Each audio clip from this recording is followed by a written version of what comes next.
Hello and welcome to my channel. This is Wandering with Jeannie, where we cottywomple through life. And if you're not familiar with the particular phrase of cottywomple, it basically means to walk with conviction in the direction of an unknown destination. And if that doesn't explain how life is, then I'm not sure what does. Anyway, we are here today and I'm going to talk about the first corner of my Life is a Puzzle theory of life. So, quick recap if you didn't watch the previous video. Sort of this visualization that I've had for a long time is that life is a puzzle, and when your life is going well, you're putting the pieces together and things are good, and then sometimes life happens and the puzzle pieces get thrown all over the place and you have to kind of start over in some fashion. And sometimes it's a big start over and sometimes it's a little start over. And sometimes the pieces are gone forever and sometimes you just have to pick them up off the floor or fish them out of like the heating grate or whatever. But the point being, if you've lived life for more than a hot minute, you've had probably at some point where it feels like the pieces of your life have just been tossed and you have to figure out how to put your shit together. And so that's what I am talking about on my Life is a Puzzle series. So this is the first corner of the puzzle. I went over sort of a brief overview of all 8 corners in my previous video. So if you haven't seen that yet, please go check it out. And in the meantime, for today, we are going to be talking about the physical corner. And I like to start with the physical corner because as we get into some of the other corners, you'll see that they're squishy. But physical is pretty concrete. The things that are involved in what I consider the physical corner of your life puzzle, or my life puzzle as the case may be. So the other quick disclaimer is this is how I see and kind of visualize my total life project. And this may work for you. Maybe you find a version of it that works for you. Maybe you don't, and that's okay too. Everybody has their own puzzle of life that they need to figure out. So my goal here is to talk about the things that I've figured out and what helps me and hopefully inspire you to figure out what works for you. And so maybe some of these things are helpful. Maybe you try them and they're not, but then you know because you tried. So that's my quick little synopsis and disclaimer of the whole life is a puzzle idea. Anyway, getting back to today's topic, which is the physical corner. So this came from a couple of different places. I'm a merit badge counselor for Scouts BSA for personal fitness, which is a merit badge where we work with the Scouts on a lot of different aspects of personal fitness. And so kind of some of the ideas of my whole life as a puzzle come from some of the work that I've done with Scouts in personal fitness merit badge. And definitely when you're talking to young people, sort of age-appropriate kind of things, we are talking middle schoolers and teenagers, so like you don't need to worry about a whole lot of age-appropriate stuff. However, their frontal lobes have not completely developed, so a lot of times things that are very concrete work for them as well. Definitely, when we talk about health, one of the first things that pops into people's minds is physical health. And like I said before, these tend to be very concrete things. You know, how much do you weigh? What percentage of fat, muscle, water? How much are you exercising? How much are you getting outside? Like, these are all pretty much very concrete, measurable things. And when your life has just been blown to bits and you're starting over, picking something that's very concrete can be kind of reassuring. Because as you're pulling the pieces of your life back together, something that is a very easy black and white, yes, no, you can check the box or not check the box, is just tends to be very comforting for a lot of people when you're in that kind of a situation. So all that being said, a lot of times when my life gets crazy, I like to start with the physical corner because I know if I'm doing it or if I'm not doing it. And both of those are good pieces of information to have when you're trying to get your life back together. So, as I did this research on what kind of makes up physical health, like I said, the first things that my mind goes to, the first things probably your mind goes to, are like the things that you learned in middle school and high school about like, exercising and eating right and going to the gym and stuff like that. And those are definitely parts of physical health. I broke it down into 4 kind of components of what makes up physical health. So the first component is traditional activity related aspects of physical health. And these are things like endurance, which is how long can you kind of continually do something. So a lot of times this is like how long can you run? Can you run for 5 minutes? Can you run for a mile? Can you run for a marathon? What is your endurance level? Strength, how strong are you? These are going to be like some of more your kind of like power moves, like how many deadlifts, how many bicep curls, what poundage, or if you're in the rest of the world that uses the metric system, how many kilos or kilograms can you lift? So strength, flexibility. This is an interesting one because people tend to be like very much on one side or very much on the other side as far as like I'm either very flexible or I'm not flexible at all.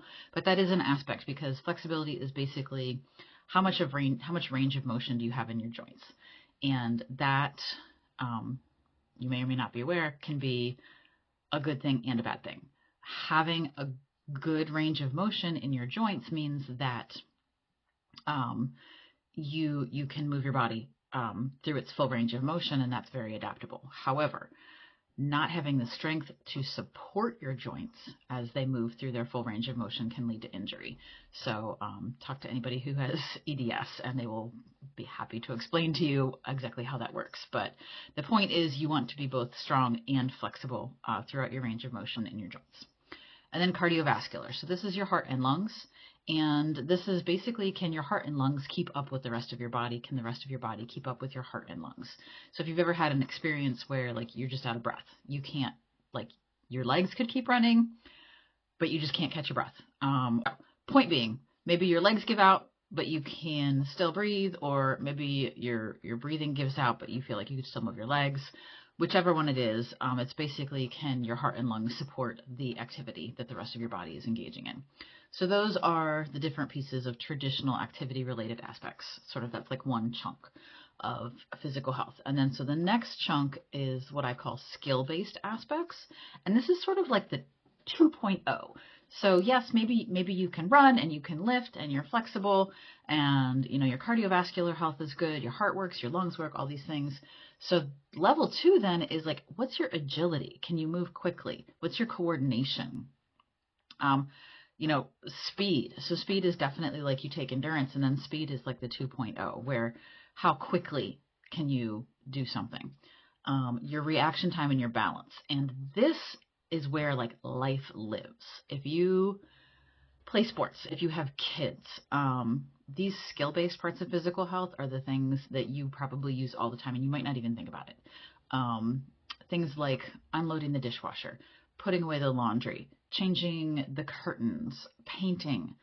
These are all things that require a certain amount of coordination, a certain amount of power, speed, catching something that's falling off the counter. Your reaction time is a big part of it. And then balance. So this one's actually very interesting. They've actually done studies that show that as you age, your ability to balance yourself is a very good indicator of how much life you have left. And the reason for that is, in case you don't know, as you get older, you tend to be more prone to falls because all of these other physical aspects are going downhill. Sorry, if you didn't know that your physical health is going to go downhill as you age. Surprise! Sorry, I didn't mean to like burst your Easter Bunny physical health bubble, but yes, things do tend to decline. You lose muscle mass, you lose cardiovascular health. All these things are a normal part of aging. But as much as you can maintain, it will tend to increase the likelihood of you living longer. And if you have good balance, it makes it less likely that you'll fall. If you don't fall, it makes you less likely that you will, break a hip or sustain any other major injury. So that's why balance is actually really, really important as we age. So, like I said, traditional activity-based, that's going to be like your first level physical health. Skill-based is going to be your second level. The third level is internal diagnostic and metabolic aspects. Ooh, boring, right? I know. Anyway, so these are things that you might go to the doctor, or maybe you don't necessarily think about initially when you think, oh, health, physical health, but things like your digestion, your body composition, your blood pressure, your pulse, your insulin levels, which again, as we get into middle age, a lot of us start to deal with prediabetes and diabetes, and so now we need to pay attention to our insulin levels. Your bone density, again, that definitely comes into play as we are moving through middle age and into our older years. Your thyroid function, your liver function, other organ functionality. We all know somebody who's had problems with this, but those are all aspects of your physical health. And then also your dental and your eyes. So having good dental health, having good eye health, those are also going to be things that will indicate that you are likely to have a longer, healthier life if you've been taking care of your eyes, taking care of your teeth. Obviously, if you can't see well, there's a higher likelihood that you'll have an accident of some fashion, whether it's falling down or driving or whatever, and that could impact your longevity. And then also they've tied very closely dental health to heart disease. So if you need a reason to start brushing your teeth, flossing your teeth, going to the dentist regularly, believe it or not, that is actually good for your heart. And so if you have any heart disease or heart conditions in your family history, you definitely want to make sure you're getting your teeth taken care of. And so then our fourth aspect here is what I have labeled the non-traditional physical health aspects. And these are the ones that you probably would hit on eventually when you're talking to someone about physical health, but definitely not the ones that would like pop into your mind initially. And so these are things like sleep, personal hygiene, relaxation, and stress management. And as far as relaxation and stress management, those are crucial because we are going to keep coming back to them in some different corners. So that's one that like definitely is going to kind of go all over the Life is a Puzzle, because they definitely come back again and again.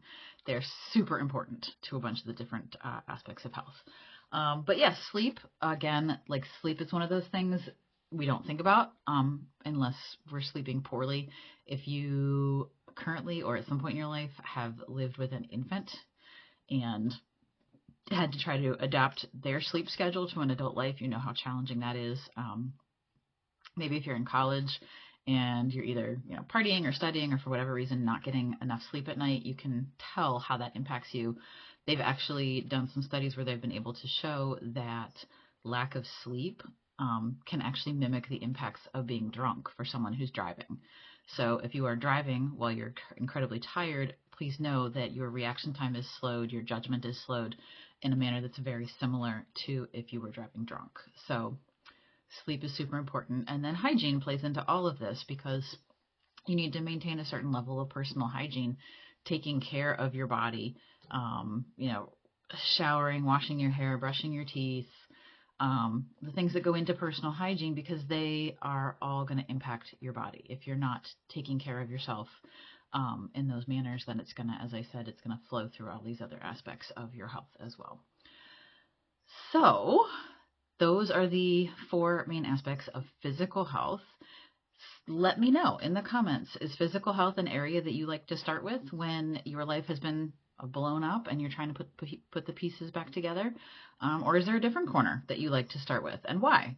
I would be really interested in finding out. So please share that in the comments below. If you found this interesting or helpful, go ahead and hit the little like button, subscribe to the channel so you can see when I release new content, and share this with somebody else that you think might benefit from what I have to say. So thank you so much for listening. Thank you so much for watching. I hope you have a great day, and I will see you next time. Bye-bye.